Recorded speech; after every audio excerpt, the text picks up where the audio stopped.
बढ़ते खबरों में आगे और बड़ी खबर आपको बताते चले। उत्तर प्रदेश में आज इकाना स्टेडियम में खेला जाएगा आईपीएल का मुकाबला। लखनऊ सुपर जायंट्स और दिल्ली कैपिटल्स में भिड़ंत होगी। शाम 7 बजे मैच शुरू होगा। टीमों के बीच मुकाबला और मैच को लेकर लखनऊ पुलिस ट्रैफिक व्यवस्था को संभालते हुए नजर आ रहे। ट्रैफिक डाइवर्ट किया गया है, पुलिस अलर्ट पर है और आज रात 12:30 बजे तक लखनऊ मेट्रो का संचालन। प्रिया, तो दिल्ली कैपिटल्स की बॉलिंग यूनिट को आज फॉर्म में चल रही लखनऊ सुपर जायंट्स के खिलाफ बेहतर प्रदर्शन करना होगा। मेजबान टीम प्रबल दावेदार के तौर पर मैदान पर उतरेगी और इसी को लेकर के वहां पर प्रशासन भी पूरी तरीके से तैयार है ताकि जो लोग इकाना स्टेडियम पहुंचे मैच देखने के लिए उनको किसी प्रकार की कोई कठिनाई ना हो। लेकिन देखिए, लखनऊ से कभी नहीं जीत सकी है दिल्ली और वजह यही है कि आज का जो मुकाबला है काफी दिलचस्प रहने वाला है। आगे बढ़ेंगे, बड़ी खबर आपको बताएंगे। सोशल मीडिया का दुरुपयोग चिंता का विषय, ये सुप्रीम कोर्ट की तरफ से कहा गया। दरअसल कोर्ट में लंबित मामलों में टिप्पणी चिंता का विषय है।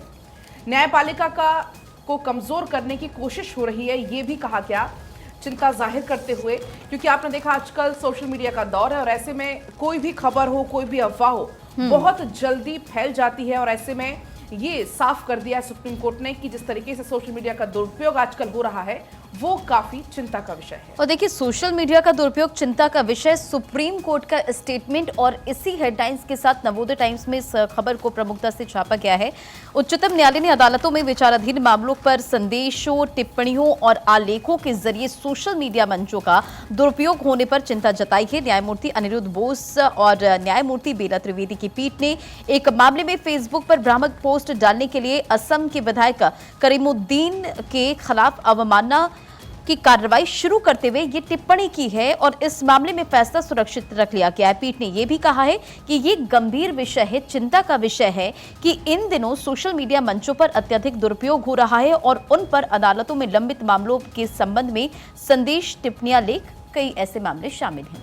आगे बढ़ेंगे। भारत की जीडीपी 7% रहने का अनुमान एडीबी ने जाहिर किया है। ये अनुमान 2024-25 में जीडीपी 7% रहेगा। 2025-26 में जीडीपी 7.2% रहने की उम्मीद। तो किस तरीके से भारत आगे बढ़ रहा है इसका जिक्र यहाँ पर किया गया है। मेरे पास इस वक्त एनबीटी है और इसमें पेज नंबर 7 में द इकोनॉमिक टाइम्स में इस बात का जिक्र है जिसमें कहा गया है कि एडीबी ने यानी कि एशियन डेवलपमेंट बैंक ने भारत के लिए वित्तीय वर्ष 2024-25 की जीडीपी ग्रोथ रेट का अनुमान गुरुवार को बढ़ाकर 7% कर दिया।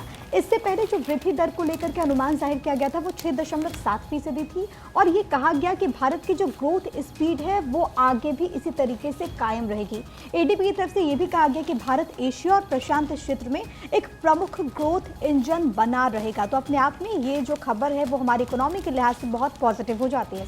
और प्रिया, बड़ी बात ये कि जो अनुमान लगाया गया था बैंक के द्वारा वो पहले 6.7% दिखा था, यानी कि जो अनुमान लगाया गया उससे एक्सपेक्टेड अनुमान से ज्यादा यहाँ पर जीडीपी विकास दर हमारी रहने वाली है। 7% भारत की जीडीपी विकास दर रहने का अनुमान एडीबी के द्वारा लगाया गया। अमर उजाला के फ्रंट पेज पर भी इस खबर को बताया गया है और यह भी बताया गया है कि 6.7% की गति से बढ़ने का पहले अनुमान लगाया गया था। वहीं 2024 और 25 के लिए वृद्धि दर का यह अनुमान 2022 और 23 के 7.6% से हालांकि कम बताया जा रहा है। इस बीच आगे बढ़ते हुए अगली खबर, जल्द मिलेगा आयकर रिफंड, अपील पर भी सुनवाई होगी। आईटी विभाग 2024 और 25 के लिए तैयार कर रहा है अपनी कार्य योजना। इस बीच जो संपत्ति जब्त की गई है उसको वापस किया जाएगा। 1 अप्रैल 2020 से पहले अपीलों को निपटाने को प्राथमिकता थी। वहीं मूल्यांकन अधिकारी के समक्ष दाखिल कर सकते हैं ये पूरा मामला। तो जल्द मिलेगा आयकर रिफंड, मूल्यांकन अधिकारी के पास दाखिल कर सकते हैं आवेदन और अपील पर भी सुनवाई होगी। बढ़ते खबरों में आगे, प्रस्ताव पीएफ खाते के लिए वेतन सीमा बढ़ाने की तैयारी। न्यूनतम सीमा 15,000 से बढ़कर 21,000 हो सकती है और पिछली बार साल 2014 में ये बदलाव हुआ था। तो बड़ी जानकारी आपको दे रहे, देखिए, जहां पीएफ खाते के लिए वेतन सीमा बढ़ाने की तैयारी है और न्यूनतम सीमा 15,000 से 21,000 हो सकती है। तो ये जानकारी, जहां पीएफ खाते में वेतन सीमा बढ़ाने की तैयारी, कर्मचारियों को राहत देने के लिए सरकार पूरी तरह से तैयार है। और न्यूनतम सीमा की अगर बात करें तो 15,000 से 21,000 बढ़ाई जाएगी। पिछले बार साल 2014 में बदलाव हुआ था और कर्मचारियों को राहत देने के लिए सरकार तैयार है। चलिए और अब आगे बढ़ेंगे, एक और बड़ी खबर आपको बताएंगे। आईफोन पर फिर से पेगासस स्पाईवेयर और जैसे हमले का अलर्ट यहां पर जारी किया गया है। दरअसल एप्पल ने भारत में उपभोक्ताओं को यह चेताया है, चेतावनी दी गई है एप्पल कंपनी की तरफ से। आईफोन पर पेगासस जैसे हमले की चेतावनी दी गई है। दरअसल आपको बता दें, आईफोन निर्माता एप्पल ने भारत सहित 91 देशों में यूजर्स के लिए ये नई चेतावनी जारी की है। उन्होंने कहा कि आप ऐसे जटिल स्पाईवेयर हमले से सावधान रहें। पत्रकार, कार्यकर्ता, राजनेता, राजनयिकों के छोटे समूहों को निशाना सबसे पहले इसमें बनाया जाता है। एप्पल के नोटिफिकेशन के अनुसार असाधारण रूप से महंगा और गिनती के लिए लोगों की जो मशीनरी स्पाईवेयर उसका हमला वैश्विक रूप से हो रहा है। यह अलर्ट ऐसे वक्त में आया है जब करीब जो 60 देश हैं उसमें चुनाव होने वाले हैं। इससे पहले आपको याद होगा पिछले साल अक्टूबर में हुआ था जब इस तरीके से विपक्ष के कई नेताओं को भेजा गया था ये पेगासस का संदेश, और उसके बाद काफी इस पर विवाद भी हुआ था। लेकिन अब यहां पर एप्पल कंपनी की तरफ से चेतावनी जारी की गई कि हो सकता है स्पाईवेयर हमले हों, लेकिन इसके लिए आपको अलर्ट रहने की जरूरत है और ये नोटिफिकेशन जारी किया गया है। दरअसल ये अलर्ट जारी किया गया है बीते हमलों को लेकर रिसर्च, एक बाकायदा की गई रिपोर्ट इसमें तैयार की गई और इसमें अलर्ट रहने को कहा गया है क्योंकि अब 60 ऐसे देश हैं जिसमें चुनाव होना है, उसमें भारत भी एक देश है जिसमें अब आने वाले समय में चुनाव होना। अच्छा पलक, इसमें एप्पल ने इस स्थिति में स्पाईवेयर हमलों से बचने के लिए भी आईफोन में मौजूद लॉकडाउन मोड को सक्रिय करने का सुझाव दिया कि अगर आप आईफोन यूजर्स हैं और आप इस हमले से अपने आप को बचाना चाहते हैं तो एक छोटा सा सुझाव दिया गया। इसमें बताया गया कि ऐसी स्थिति से बचने के लिए आईफोन में मौजूद लॉकडाउन मोड को सक्रिय करिए आप, और कंपनी ने आईफोन हैक होने के बाद में जरूरी डेटा को सुरक्षित करने के लिए लॉकडाउन मोड डिजाइन किया है। सक्रिय होने के बाद ये संभावित जोखिम वाले ऐप, वेबसाइट और दूसरे फीचर्स को सीमित कर देता है, जिससे सुरक्षा पहले से ही ज्यादा मजबूत हो जाती है। चलिए फिलहाल आगे बढ़ेंगे, अब बात करेंगे डीयू की। परीक्षा परिणाम में गड़बड़ी, कई छात्रों को दिखाया गया एब्सेंट, कई के रिजल्ट में एरर देखने को मिल रहा है। तो देखिए मेरे पास इस वक्त एनबीटी और दिल्ली महानगर के कॉलम में इस खबर का जिक्र है जिसमें कहा गया है कि रिजल्ट आने हुए शुरू, गड़बड़ियों की भी शिकायत। दिल्ली यूनिवर्सिटी के नवंबर-दिसंबर में हुए सेमेस्टर रिजल्ट आने शुरू हो चुके हैं और इसी के साथ ही रिजल्ट में गड़बड़ी की बात भी कही जा रही है। कुछ लोग ये कह रहे हैं कि उनके नंबर्स काफ़ी कम आए, कुछ का ये कहना है कि वो आए तो थे, उन्होंने एग्जामिनेशन तो दिया था लेकिन उनका एब्सेंट मार्क आ रहा है। कई के रिजल्ट है जो कि शो नहीं हो रहे, इसमें एरर शो हो रहा है। तो इसी वजह से अब इसको लेकर के शिकायतें दर्ज कराई जा रही हैं। हालांकि एग्जामिनेशन ब्रांच ने री एवैल्यूएशन की सलाह दी है, यानी कि वैसे स्टूडेंट जो कि इस वक्त फायर 24 देख रहे हैं और अगर आपके भी रिजल्ट में कुछ गड़बड़ी है तो आप री एवैल्यूएशन में जा सकते हैं, जो कि जिसकी बात दरअसल जो एग्जामिनेशन ब्रांच है उसने की है, क्योंकि अभी जो समस्या है वो कईयों के साथ ऐसी पेश आ रही है। साक्षी, आगे बढ़ते हैं। अब जेईई एडवांस का रजिस्ट्रेशन 27 से होगा। आपको बता दें 27 से पहले रजिस्ट्रेशन 21 अप्रैल से 30 अप्रैल तक होने तक थे और इस बीच अब रजिस्ट्रेशन 27 अप्रैल से 7 मई तक किए जाएंगे। परीक्षा 26 मई को प्रस्तावित है। तो जेईई एडवांस से जुड़ी ये जानकारी। बढ़ते खबरों में आगे, दिल्ली मेरठ एक्सप्रेसवे पर जाम से परेशानी बढ़ गई है। लोगों को काफी दिक्कतों का सामना करना पड़ रहा है। भारी वाहनों के पार्किंग स्थल बने एक्सप्रेसवे और रात में जाम लगने की वजह से लोगों को काफी दिक्कतों का सामना करना पड़ रहा है। आपको बताते चलिए कि अफसरों ने कहा कि पुलिस कार्रवाई नहीं करती है और 11 बजे के बाद रात में चलना भी मुश्किल हो जा रहा है। तो और इस खबर का देखिए जिक्र अखबारों में भी है। भारी वाहनों के पार्किंग स्थल बने एक्सप्रेसवे और मेरठ एक्सप्रेसवे के रास्ते में दिल्ली आने वाले वाहन शाम 7 बजे से गाजीपुर बॉर्डर पर एक्सप्रेसवे की लेन आकर रुकने शुरू हो जाते हैं, जिसकी वजह से लोगों को काफी दिक्कतों का सामना करना पड़ता है।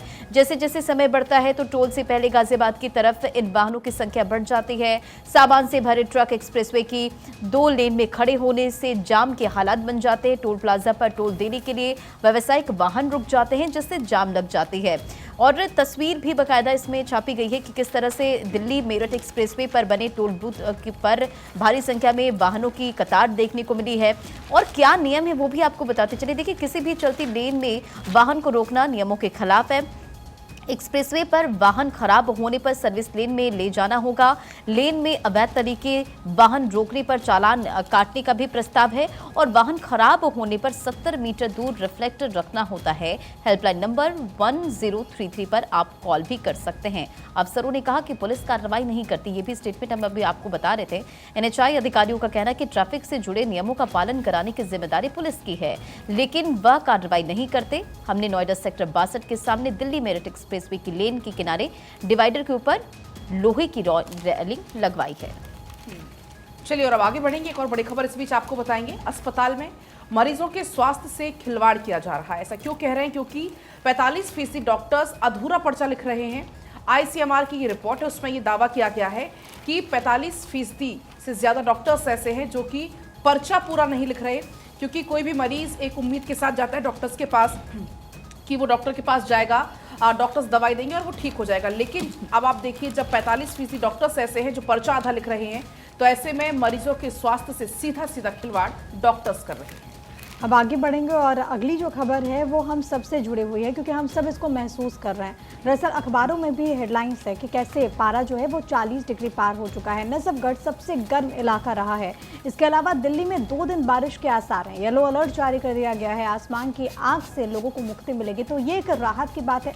लेकिन कई जगहों पर इस वक्त जो गर्मी है उससे लोगों को राहत मिलने के भी आसार नजर नहीं आ रहे हैं। जो लोग दिल्ली एनसीआर में रहते हैं उनके लिए गुड न्यूज़ ये ज़रूर हो सकती है कि अगले 2 दिनों के लिए मौसम विभाग का ये पूर्वानुमान है कि बारिश होगी, और अगर बारिश होगी तो टेम्परेचर में यहाँ पर गिरावट दर्ज की जाएगी। लेकिन इसके बाद एक बार फिर से आपको जो गर्मी है वो सताने वाली, और इसको लेकर के ही मौसम विभाग ने पहले ही पूर्वानुमान जाहिर कर दिया था, जिसके मद्देनजर लोगों से अपील भी की गई थी कि उतना बहुत ज़्यादा ख्याल रखें, क्योंकि अभी जो हालात हैं वो सुधरने का नाम नहीं ले रहे। हालांकि दिल्ली एनसीआर वालों के लिए अगले 2 दिन बारिश के साथ मौसम खुशनुमा ज़रूर रह सकता है। और इस बीच नए सिस्टम को लेकर आईएमडी के विशेषज्ञों का अनुमान सामने आया। राहत की खबर है कि गर्मी रहेगी छोटी और लानीना इफेक्ट से मॉनसून जल्द आने के आसार जताए जा रहे हैं। और इसी खबर के ऊपर हमने आपको कल भी जानकारी दी थी कि लानीना इफेक्ट की वजह से मॉनसून जल्दी आने के आसार हैं, यानी कि गर्मी होगी और ज्यादा भी होगी। हीट वेव की वार्निंग भी दी गई है। चुनाव आयोग के जरिए यहाँ पर एडवाइजरी भी जारी की गई है। कुछ राज्यों का देखें, मैं खुद मध्य प्रदेश से हूँ, घर पर मेरी बात होती है तो वहां पर 2 दिन से लगातार बारिश हो रही है। उत्तर प्रदेश की बात करें, वहां पर लगातार बारिश हो रही है। राजस्थान में भी अभी से बारिश होने लगी है। तो इस बार कुल मिलाकर मॉनसून जल्दी आने के आसार जताए जा रहे हैं। तो गर्मी होगी, लेकिन मॉनसून क्योंकि जल्दी आ जाएंगे तो गर्मी से राहत भी जल्द मिलती हुई नजर आ रही है। रंजना, बढ़ते खबरों में आगे अगली बड़ी खबर। नहीं रहे मशहूर फुटबॉल खिलाड़ी और अभिनेता। हॉलीवुड अभिनेता ओजे सिम्पसन का निधन, 76 साल की उम्र में निधन हो गया। कैंसर की बीमारी से पीड़ित थे। तो ये बड़ी जानकारी आपको दे रहे हैं। 76 साल की उम्र में उनका निधन, कैंसर की बीमारी की वजह से इलाज चल रहा था, और मशहूर फुटबॉल खिलाड़ी और अभिनेता नहीं रहे। चलिए और अब आगे बढ़ेंगे। फैंस से रूबरू हुए शाहरुख खान, सलमान खान। दरअसल कल ईद थी और ईद के मौके पर फैंस को ईद की मुबारकबाद देने के लिए देखिए अपने घरों के सामने आए। जो अपने फैंस थे उनको वेव करते हुए नजर आ रहे हैं शाहरुख खान। तो ईद के मौके पर तमाम सेलिब्रिटीज़ हैं उनकी तरफ से ईद पार्टी भी कल रखी गई। और इसके पहले आप तस्वीरें देख सकते हैं सलमान खान की, जो कि अपने घर की बालकनी में जाकर अपने जो फैंस हैं उनको ईद की मुबारकबाद देते हुए, और साथ ही साथ आप शाहरुख खान को भी देख सकते हैं ईद की मुबारकबाद देते हुए। तो हमेशा हर सारी तस्वीरें सामने आती हैं बॉलीवुड के खान्स, और अलग अंदाज में वो फैंस को बधाई देते हैं, शुभकामनाएं देते हैं, मुबारकबाद देते हैं। और वहाँ पर देखिए आप किस तरीके से इनके घरों के बाहर भी फैंस का हुजूम उमड़ता है। आगे बढ़ेंगे। सफ़र मुश्किल, ईंधन कीमतों में बढ़ोतरी से उड़ानें रद्द की। एयरलाइंस ने उड़ानें कम कर दी, और इससे जुड़ी हुई तस्वीरें भी कई मरतबा सामने आ चुकी हैं। किराया 13% तक बढ़ चुका, और ऐसे में जो यात्री इन सब से ट्रैवल कर रहे हैं उनकी दिक्कतें बढ़ जाती है। पलक, आपके पास शायद कोई इन्फॉर्मेशन है? बिल्कुल प्रिया, कंपनियों की उड़ानें कम की, कंपनियों का किराया भी, विमानों का किराया बढ़ा दिया 13%। ईंधन की कीमतों में दरअसल बढ़ोतरी के कारण से कई उड़ानों को रद्द करना पड़ा है। पूरी रिपोर्ट इसमें दी गई है, और कौन कौन सी फ्लाइट पर कितना कितना किराया महंगा हुआ है उसकी भी जानकारी दी गई है। 1 मई से 10 मई तक का इसमें आंकड़ा दिया गया है। दरअसल आपको बता दें, विमानों की ईंधन की कीमतें बढ़ने से, रुपए में गिरावट होने से, प्रमुख विमानन कंपनियों की उड़ानों की संख्या में कटौती से, इंजन आपूर्ति संबंधित समस्याओं की वजह से, ये तमाम पॉइंट्स है जिसकी वजह से किराए में वृद्धि हुई है। दूसरी तरफ दिल्ली लेह, दिल्ली कोलकाता जैसे जो प्रमुख मार्ग है उन पर गर्मी के सीजन के लिए हवाई किराए नई उड़ानें शुरू करने से काफ़ी ज़्यादा घट गया है। तो कुल मिलाकर किराया लगातार बढ़ रहा है। ये आंकड़े 30 दिन से पहले के आपको बता रहे हैं। 30 दिन पहले खरीदे जाने वाले टिकटों से जुड़े हुए आंकड़े हैं, और इसमें बाकायदा पूरे जो रेट है वो दिए गए हैं। 2023 में क्या रेट थे और 2024 में क्या रेट है, क्योंकि 13% की बढ़ोतरी हुई विमान के किराए में।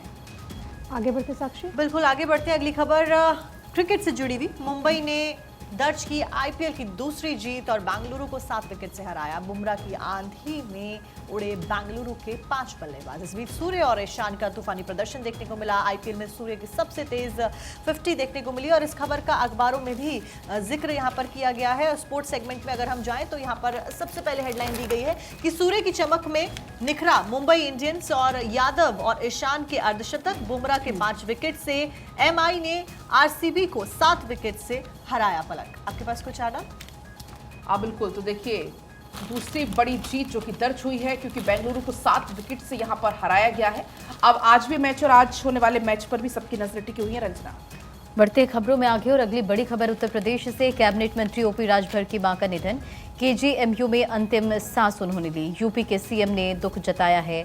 आज वाराणसी में अंतिम संस्कार होगा। तो ये बड़ी जानकारी आपको दे रहे हैं, जहां उत्तर प्रदेश के मंत्री और सुहेलदेव भारतीय समाज पार्टी यानी सुभासपा के अध्यक्ष ओम प्रकाश राजभर की मां का निधन हो गया है। 85 वर्ष की उम्र में अंतिम सांस उन्होंने ली और राजभर की मां पिछले कई दिनों से बीमार चल रही थी। कैबिनेट मंत्री राजभर ने अपनी मां के निधन की जानकारी सोशल मीडिया प्लेटफॉर्म एक्स पर दी और उन्होंने लिखा कि मेरी मां अब इस दुनिया में नहीं रही। वहीं मुख्यमंत्री योगी आदित्यनाथ ने भी राजभर की मां के निधन पर शोक व्यक्त किया है।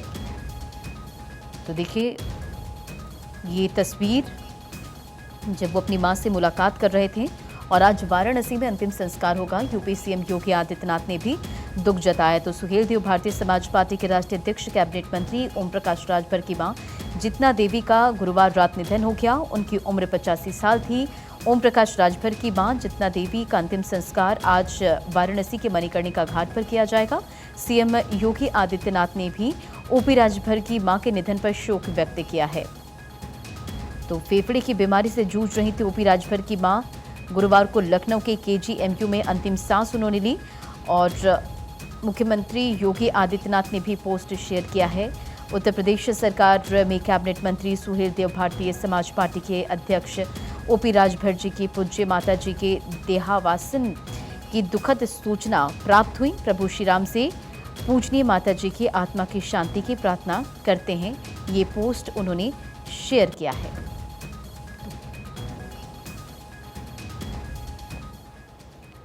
और चलिए आगे बढ़ेंगे। बड़ी खबर आपको बताएंगे। आज प्रधानमंत्री नरेंद्र मोदी का जम्मू कश्मीर का दौरा है। उधमपुर के दौरे पर आज रहने वाले हैं पीएम मोदी और इस दौरान भट्टलवालिया में प्रधानमंत्री मोदी रैली को संबोधित करेंगे। सुरक्षा के पुख्ता इंतजाम पीएम मोदी के दौरे को देखते हुए कर दिए गए हैं। उधमपुर में सुरक्षा के चलते नो फ्लाई जोन घोषित कर दिया है। पुलिस, सीआरपीएफ, एसओजी की तमाम टीमों को वहां पर तैनात किया गया है और पुख्ता इंतजाम किए गए हैं सुरक्षा के। तस्वीरें आप देख सकते हैं, जो सुरक्षा बल है वो वहां पर मौजूद है, क्योंकि आज पीएम मोदी पहुंचने वाले हैं, जम्मू कश्मीर का दौरा करने वाले हैं। और इस दौरान उधमपुर में आप सुन पाएंगे प्रधानमंत्री मोदी को सभा को संबोधित करते हुए। बीते दिनों उत्तर प्रदेश के मुख्यमंत्री योगी आदित्यनाथ वो भी पहुंचे हुए थे कठुआ। उन्होंने कठुआ में पहुंचकर सभा को संबोधित किया था और तमाम बड़े मुद्दे 370 का जिक्र उनके द्वारा किया गया था। जो स्थिति आज जम्मू कश्मीर की है, जो अमन चैन की स्थिति वहां पर है, उसका जिक्र उन्होंने किया। और अब आज नजर है उधमपुर में प्रधानमंत्री मोदी जब संबोधित करेंगे। भट्टलवालिया में जब प्रधानमंत्री मोदी रैली को संबोधित करेंगे। नो फ्लाई जोन घोषित कर दिया है। सुरक्षा के मद्देनजर पुलिस की टीम, सीआरपीएफ की टीम, एसओजी की टीमों को वहां पर तैनात कर दिया गया। तो प्रधानमंत्री मोदी आज राजस्थान टू जम्मू कश्मीर, प्रधानमंत्री मोदी बैक टू बैक एक दिन में 2 से 3 राज्यों को कवर कर रहे हैं। बैक टू बैक दौरे कर रहे हैं, रैलियां कर रहे हैं, रोड शो कर रहे हैं और चुनाव प्रचार में जुटे हुए हैं प्रधानमंत्री नरेंद्र मोदी। खुद उन्होंने कमान संभाली हुई है और ऐसे में आज जम्मू कश्मीर का दौरा, उधमपुर पहुंचने वाले हैं प्रधानमंत्री नरेंद्र मोदी। 6 लोकसभा की सीटें जम्मू कश्मीर में। इससे पहले भी आपको याद होगा कि पीएम का जम्मू का दौरा हुआ था और कितना बदलाव वहां पर आ गया है। 370 हटने के बाद प्रधानमंत्री हर मंच से इस बात का जिक्र करते हैं और अब एक बार फिर से प्रधानमंत्री का ये दौरा। सैयद तजम्मुल हमारे साथ, हमारे सहयोगी तमाम जानकारी के साथ इस वक्त जुड़ चुके हैं। सैयद तजम्मुल, प्रधानमंत्री नरेंद्र मोदी का जम्मू कश्मीर का दौरा, उधमपुर में जनसभा को संबोधित करेंगे, क्या ये पूरा कार्यक्रम और क्या तैयारियां? देखिए, प्रधानमंत्री का दौरा जम्मू कश्मीर जो पिछले महीने ही हुआ था, जिसमें गुजर बकरवाल समुदाय से ताल्लुक रखने वाले जो लोग हैं, उन्हें किस तरह की समस्याएं थी और उनको किस तरह से हल किया गया। नंबर 1। नंबर 2, जम्मू कश्मीर में लोकसभा चुनावों के दौरान भारतीय जनता पार्टी की क्या पॉलिसी होगी, क्या नीति होगी, उस पर भी बातचीत होगी। लेकिन सबसे बड़ी और अहम बात कि जम्मू कश्मीर में प्रधानमंत्री धारा 370-35 से टूटने के बाद जिस तरह का माहौल बना हुआ है और इस माहौल के बीच में कांग्रेस पार्टी का जिस तरह से वजूद जम्मू कश्मीर में तकरीबन खत्म हो गया है, उस पर बातचीत होगी। लेकिन उधमपुर में इस जनसभा में बड़ी तादाद में लोग जो है वो शामिल हुआ चाहते हैं। लोकसभा चुनाव की तैयारियों का ये तकरीबन आगाज होगा। लोगों में कितना उत्साह देखने को मिल रहा है ये भी बताइए, क्योंकि इससे पहले भी आपने जिक्र किया कि जब प्रधानमंत्री बीते महीने भी पहुंचे थे तब हमने देखा था कि बहुत खूबसूरत तस्वीर सामने आई थी। हर उम्र वर्ग के लोग वहां पर मौजूद थे प्रधानमंत्री के स्वागत को लेकर के। इस बार जब पीएम पहुंच रहे उधमपुर में, तब लोगों में कितनी उत्सुकता है पीएम को देखने के लिए?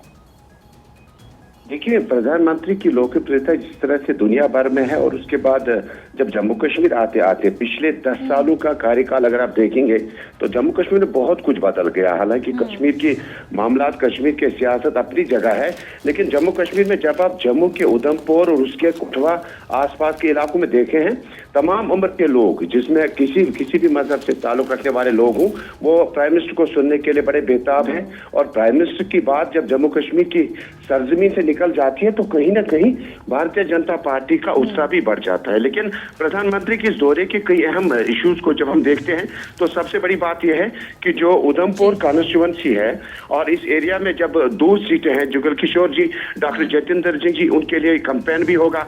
हालांकि कुछ वक्त पहले जो है जम्मू के कोटवा इलाके से ही उत्तर प्रदेश और बाकी जगहों के बड़े सीनियर नेता जो थे उन्होंने भी वोट मांगे थे लोगों से, और उसके बाद आहिस्ता आहिस्ता प्राइम मिनिस्टर के इस दौरे में और आज के इस जलसे में भारतीय जनता पार्टी का वो उम्मीदवार जो आने वाले वक्तों में उनके कार्यकाल को देखकर वोट का इस्तेमाल करेंगे।